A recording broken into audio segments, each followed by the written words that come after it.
पापा एक थे, वो लोग 30 लोग थे जिन्होंने इल्जाम लगाया था। इतनी उम्मीद के साथ गए थे, शायद वो पवित्र भूमि है, वहाँ पे सच होता है। हम खुश थे, 6 बजे का टाइम था, हम बिल्कुल आनंद के साथ हमने कॉल किया, पापा क्या रहा? उन्होंने बोला हमारा नाम आ गया। मेरी मम्मी ऐसे रोई थी, मैं बता भी नहीं सकती, जैसे कोई इंसान हमारे घर में मर चुका है। किलकी मार मार के हम सब रोए और किसी ने हमें ये आके नहीं पूछा हुआ क्या है। हम बिल्कुल अपनी मम्मी के चिपक गए, हम रोने लगे। मेरी मम्मी मरने के लिए तैयार हो गई थी, क्योंकि एक हमारी कमाई उसके हाथ में गई थी। हमने पैसा पैसा करके जोड़ के हमने खरीदा था और वो चली गई। उसके बाद मेरे पापा के ऊपर केस करके जेल में चले गए। मेरी बहन सुखबीर वो जेल के अंदर मेरे पापा के लिए लड़ रहे और हमने मेरे ताऊ के पास फोन किया, क्योंकि मेरे ताऊ की चलती थी। उसने बोला तुम्हारा हर रोज का काम है, हम नहीं आएंगे, मना करते साहब। हम रात को अकेले बैठे बिल्कुल बगैर कुछ खाए रोए जा रहे। एक फरिश्ता हमारे घर आया, उसने अपने चेयरमैन से बात की और मेरे पापा को लेकर उसने हमारा साथ दिया। वहां से भी हम निकल के आए। मेरे पापा के करोड़ों रुपए के जो लेबर थी भाग गए, उसी दिन भाग गए।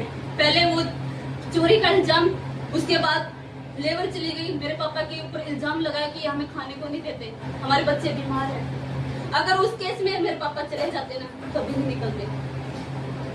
सारी लेबर भाग गई। जो मैन वहाँ का मुखिया था, उसने बोला तेरे बच्चे के बच्चे काम करेंगे ना तो भी ये पैसा नहीं करेगा, यही रखेंगे। लेकिन उसने बोला मैं जानता हूँ तेरे बच्चे कैसे हैं, मैंने देखा इनको, ये नहीं कर सकते ऐसा, और हमें भेज दिया गया।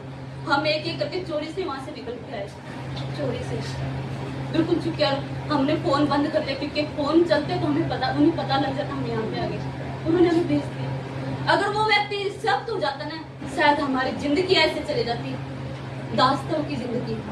हमें पूरी उम्र उनके काम करना पड़ा। वो केस हमारा चल रहा है। मेरी बहन का ससुर शराब के नशे में एक्सपायर हो गया और उन्होंने इल्जाम लगाया कि उन्होंने मार डाला। अखबार में सुबह उठ के देखा, सिर्फ मैं, मेरा छोटा भाई और 13 साल की उम्र हमारी थी। हमें छोड़ दिया, सबका नाम लिखवा दिया, इन्होंने मर्डर किया।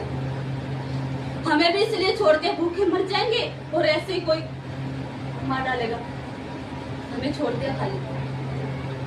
हम चारों तरफ से बम चुके थे। एक महीने के अंदर 3-4 केस ऊपर से जारी का मेरे पापा के ऊपर। दादरी साइड से एक लेडीज थी, उसने जारी का लगा दिया। एक महीने के अंदर 4 केस हमारे ऊपर। हमारे सामने कोई भी रास्ता नहीं था, कोई भी। गांव के लोगों को लेके जाते, वो बोलते पहले हमें खिलाओ, और हमारे पास पैसा नहीं, खिलाए कहां से? पापा उधार लेके आते, उनको खिलाते, तब उनको लेके जाते। उसके बाद हमारे कहीं पे पैसे अटके होते 70,000 रुपए। उसने फोन किया और वो पैसे हमें दिए। अगले दिन बामला गांव में हम गए, सियाने के पास। एक भैया हैं, गौरव नाम उनका, वो हमें लेके जाता था हर सियाने के पास ऑटो में। वो गवाह है हमारा। वो लेके गया, पूरी रात बैठ गए मेरे भाई, मेरी मम्मी, मेरे पापा और मेरी बहन बैठ गए। उस समय मेरी बहन प्रभु में आ चुकी थी।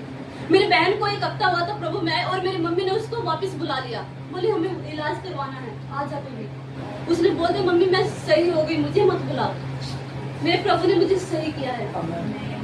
तो उसको बुलाया जबरदस्ती। मम्मी रोने लगी कि तू ठीक हो गई, लेकिन तेरे बहन भाई मर जाएंगे। तो उनको बुलाया और हम वहाँ पे पूरी रात बैठे रहे। 4 बजे, सुबह के 4 बजे वही आवाजें सुनाई दी मेरे सुखबीर भाई को, मम्मी को वही आवाजें सुनाई दिया, और हम चुपके से उनको बिना बताए वहां से निकल लिए नंगे पाँव। बामला का गांव, खरड़ी का गांव, पैदल सफर किया हमने। ऑटो नहीं लिया, कहीं ये पता लग जाए कि रात रात को घूमते। एक जगह गोंद में गए, सबसे वो बोलते ना जो लोगों को शे लेता है, शेवड़ा, उनके घर गए। उसकी पत्नी नहीं थी, वो सिर्फ मेरी बहन को बिना कपड़ों को एक छले में लेके गए। अच्छा हुआ परमेश्वर ने उस दिन बचा लिया मेरी बहन को। उसका मांस काट के वो उसी में डालता और फिर मेरी बहन को बांध लेता, और जब भी बुलाता मेरी बहन को जाना पड़ता आत्मा में, शरीर में नहीं। और वो जो चाहे मर्जी कर सकता था। पता नहीं कैसे बचे, कहाँ बचे। फिर अगले दिन उस चौराहे के अंदर हम बैठे, पूरा गांव हमारा तमाशा देखे। मेरी बहन के अंदर दुष्ट आत्मा, पूरा गांव तमाशा देख रहा। अचानक से प्रभु का धन्यवाद, उसी सियाने की पत्नी आ गई और उसने हमें इतना धमकाया, बोले तुम कहाँ फंस गए, ऐसे व्यक्ति क्या फंस गए तुम अगर इसको फंस गए ना, निकल नहीं पाओगे कभी। ऐसी जगह से हमें निकाला।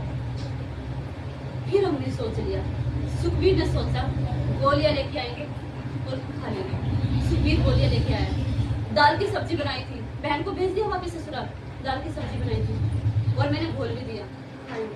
मम्मी रोने लगी, उसने बोला ये मर जाएंगे आज हमारा आखिरी दिन है।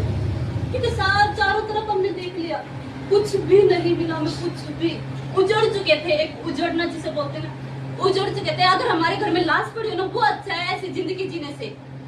हमने सोकर भी नहीं देखा कभी, चैन की नींद कभी नहीं सोया। रात को रोना, सुबह को रोना, एक दूसरे को देख देख के जबरदस्ती हम हंसते थे ताकि वो हंस पड़े। मेरा छोटा सा भाई, उसको दौरे आते थे, उसके लिए हम हंसते थे तो इसको कोई प्रॉब्लम ना हो जाए। तो उस दिन हमने सोच लिया हम मरेंगे। सीधी सी बात है, मरना ही बेहतर है। ऐसी जिंदगी जीने से अच्छा मर जाए, ऐसी जिंदगी जीने से अच्छा मर जाए। मेरी बहन भी रोई, मेरी बहन मम्मी रो रही। एक बात बोली, मम्मी आज मेरी बात मान ले, सोनू भैया को बुला लो। 7 बजे के करीब हमने फोन किया आंटी क्लास के पास, उन्होंने सोनू भाई को बुलाया। पवन भैया, सोनू भैया, आंटी क्लास, ललित भैया हमारे घर आए, उसकी बहन। 8 बजे वो हमारे घर आए। 12 बजे तक उन्होंने हमें सुसमाचार सुनाए और मेरे पापा ने एक बात बोली। मेरे पापा देखो बिल्कुल टूटे व्यक्ति यही बात बोलेंगे। उसने बोला कि भाई मैं हर जगह घूम चुका हूँ, मैं 6 महीने का समय आपको देता हूँ, अगर मेरा परिवार ठीक हो गया ना मैं तेरे पीछे चलूंगा। सोनू भैया ने एक बात बोली, अंकल आप 6 महीने बोल रहे हो, आज की रात आप ठीक हो जाओ, मैं मेरे परमेश्वर को मानूंगा। अगर नहीं ठीक हो ना मैं अपने परमेश्वर को छोड़ दूंगा। इतनी बड़ी बात बोल दी उसने कि मैं अपने परमेश्वर को छोड़ दूंगा अगर आप लोग ठीक नहीं हो तो। क्योंकि हमारे गांव में सबसे परेशान हम थे। हालेलुया। 12 बजे का टाइम है, 1 बज का भाई लोग चले गए, ललित और उसकी बहन। जिंदगी में पहली बार हम खुल के हंसे थे। एक रियल मुस्कुराहट